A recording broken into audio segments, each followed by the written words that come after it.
అమ్మా ఏం చేస్తున్నావు అమ్మా నాకు ఈరోజు? ఊతప్పం చేస్తున్నాను చందు. పచ్చిమిరపకాయలు, ఉల్లిపాయలు, అల్లము, జీలకర్ర వేసి మంచిగా ఆ పక్కనే ఇలుసులు పులుసు చేస్తున్నాను. ఇలుసులు పులుసు అంటే ప్రాసెస్ ఎలా చేస్తావమ్మా? ఈ పచ్చి మసాలా కొంచెం ఆడించుకుంటాం. అంటే ఇది రెగ్యులర్ గా పులుసు చేసేలా కాదా? లేదు, అంటే ఎండు మసాలా వేసి చేస్తాము. ఇది పచ్చి మసాలా వేస్తే కొంచెం తిక్కు వస్తుంది. ఓకే.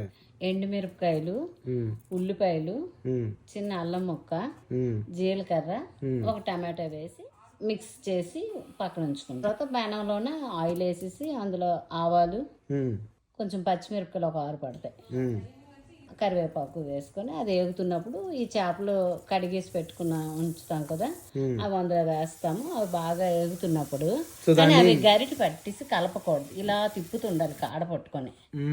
అవి ఈడిపోతాయి ఫిష్, చిన్న చేపలు అవి.